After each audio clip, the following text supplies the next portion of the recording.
Hi అండి, అందరూ ఎలా ఉన్నారు? Welcome back to our channel Srithans creations. ఈరోజు వీడియోలో 6 ప్యానెల్ కుర్తీ ఎలా కటింగ్ చేయాలో ఈజీగా అర్థమయ్యే విధంగా చెప్తాను. సో వీడియోని ఎక్కడ స్కిప్ చేయకుండా చూడండి. దీనికోసం మనం 2.5 to 3 మీటర్స్ క్లాత్ తీసుకోవాలి.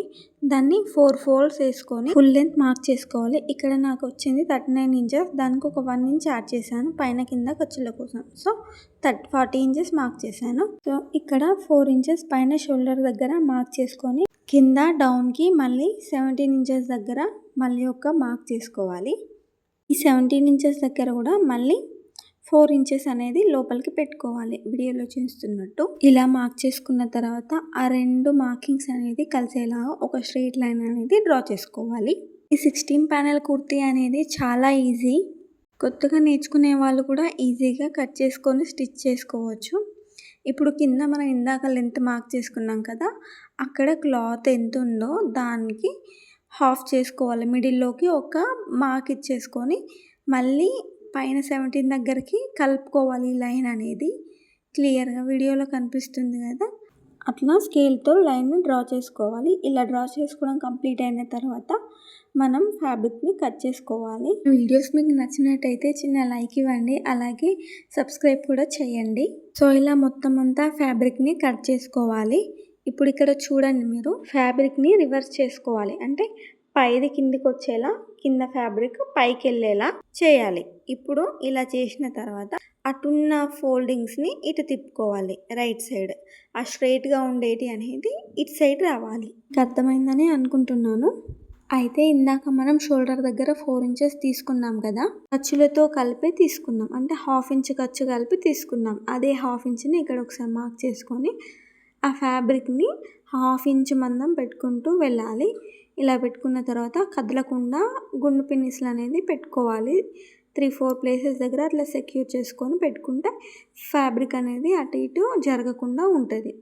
ఇప్పుడు మనం ఫుల్ షోల్డర్ మెజర్మెంట్స్ తీసుకోవాలి. అంటే సపోజ్ ఇప్పుడు మనకు 14 ఇంచెస్ అనుకోండి, డివైడెడ్ బై 2 చేస్తే 7 ఇంచెస్. అదే 7 ఇంచెస్ ప్లస్ ఇంకొక హాఫ్ ఇంచ్ ఎక్స్ట్రా కలుపుకొని 7.5 ఇంచ్ పెట్టుకొని కింద డౌన్కి 7 ఇంచెస్ పెట్టుకోవాలి. మనం ఫుల్ షోల్డర్ ఎంతైతే తీసుకుంటామో డౌన్ కూడా 7 ఇంచెస్ తీసుకోవాలి. డౌన్ కోసం మిడిల్లో 1 ఇంచ్ మార్క్ చేసుకొని అలా ఆర్మ్ రౌండ్ తీసుకోవాలి. ఇప్పుడు చెస్ట్ లూజ్ని మార్క్ చేసుకోవాలి. నాకు 32 వచ్చింది. దాన్ని డివైడెడ్ బై 4 చేస్తే 8 ఇంచెస్ ప్లస్ 2 ఇంచెస్ ఖర్చులు. ఇక్కడ మళ్ళీ వేస్ట్ లూజ్ తీసుకోవాలి. దానికోసం ఫస్ట్ లెంత్ అనేది మార్క్ చేసుకోవాలి. ఇక్కడ నేను 14 ఇంచెస్ దగ్గర లెంత్ మార్క్ చేసుకొని అక్కడ వేస్ట్ లూజ్ని తీసుకుంటున్నాను. వేస్ట్ లూజ్ వచ్చేసి 30 వచ్చింది. దాన్ని డివైడెడ్ బై 4 చేస్తే నాకు ఇక్కడ 7.5 ఇంచెస్ వచ్చింది. దానికి మనం 2 ఇంచెస్ ఖర్చుల కోసం యాడ్ చేసుకోవాలి. ఇప్పుడు మనం హిప్ లూజ్ని కూడా తీసుకోవాలి. దానికోసం లెంత్ని మార్క్ చేసుకోవాలి. ఫస్ట్ 20 ఇంచెస్ దగ్గర నేను మార్క్ చేసుకున్నాను. ఆ 20 ఇంచెస్ దగ్గర హిప్ లూజ్ అనేది మార్క్ చేసుకోవాలి. ఇక్కడ నేను తీసుకున్న వచ్చేసి 34 ఇంచెస్. దాన్ని డివైడెడ్ బై 4 చేస్తే 8.5 ఇంచెస్ వచ్చింది. ఇప్పుడు 8.5కి 2 ఇంచెస్ ఖర్చులకు కలుపుకొని ఆ 3 మార్కింగ్స్ కలుపుకొని అక్కడ నుండి ఎడ్జ్కి మొత్తం మార్క్ చేసుకోవాలి. క్లాత్ ఎంత ఉందో అంత కలుపుకోవాలి ఎడ్జ్కి. ఇలా మార్క్ చేసుకున్న తర్వాత ఇప్పుడు మనం ఫ్యాబ్రిక్ని కట్ చేసుకోవాలి చుట్టూ. సో ఫ్రెండ్స్, మీకు ఇంకా ఎలాంటి వీడియోస్ కావాలో నాకు చెప్పండి కామెంట్ సెక్షన్లో. ఫ్యాబ్రిక్ని మొత్తం అంతా కట్ చేసుకున్న తర్వాత ఇప్పుడు మనం నెక్ విడ్త్ అనేది మార్క్ చేసుకోవాలి. ఇక్కడ నేను 3 ఇంచెస్కి నెక్ విడ్త్ అనేది మార్క్ చేసుకున్నాను. నెక్ లెంత్ అనేది 5 ఇంచెస్కి మార్క్ చేసుకున్నాను. ఇప్పుడు ఆ 2 మార్కింగ్ కలిసేలా స్ట్రైట్గా లైన్ వేసుకొని ఆ బాక్స్లో మనకు నచ్చిన షేప్ని పెట్టుకోవచ్చు. బ్యాక్ నెక్ని కూడా పెడుతున్నాను నేను. కట్ చేసేటప్పుడు సపరేట్ చేస్తా. బ్యాక్ నెక్ 3 ఇంచెస్ పెట్టుకొని షేప్ ఇచ్చుకున్నా. ఇప్పుడు ఫ్రంట్కి లోత్ అనేది తీస్తున్నా 1/2 ఇంచ్ మందం. ఇప్పుడు ఇలా బ్యాక్ నెక్ని ఫస్ట్ కట్ చేసుకొని గుండు పిన్నిస్లని తీసేయాలి మొత్తం. ఇప్పుడు ఇలా తీసిన తర్వాత మనం బ్యాక్ పార్ట్ని సపరేట్ చేసుకోవాలి. ఇలా మిడిల్లో 2 పీసెస్ తీసి పక్కకు పెట్టుకోవాలి.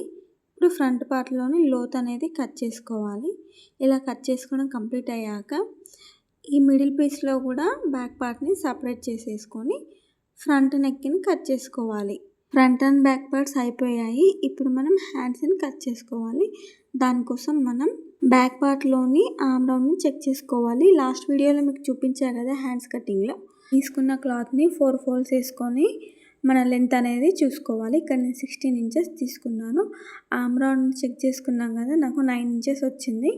డౌన్ ఏమో 3 ఇంచెస్ తీసుకొని మళ్ళీ సైడ్ లోపలికి 2 ఇంచెస్ మార్క్ చేసుకున్నాను. పైన 1 ఇంచ్ పెట్టుకొని ఇలా రౌండ్ చేసుకున్నాను, షేప్ చేసుకున్నాను. కింద లూజ్కి 5 ఇంచెస్ పెట్టుకొని మళ్ళీ 2 ఇంచెస్ ఖర్చుల కోసం యాడ్ చేసి ఆ 2 లైన్స్ అనేది మార్కింగ్ చేసుకున్నాను. మనం చుట్టూ అంతా ఫ్యాబ్రిక్ని కట్ చేసుకొని మిడిల్లో ఇంకా ఖర్చుల దగ్గర కట్స్ అనేది పెట్టుకోవాలి. అలా పెట్టుకున్న తర్వాత ఫ్యాబ్రిక్ని ఇలా ఓపెన్ చేసేసి లోతు తీసుకోవాలి, హ్యాండ్ లోతు తీసుకోవాలి. దానికోసం 1 ఇంచ్ దగ్గర మార్క్ చేసుకొని మిడిల్లోకి ఫోల్డ్ చేసి అక్కడ 1/2 ఇంచ్కి డౌన్ చేసుకోవాలండి.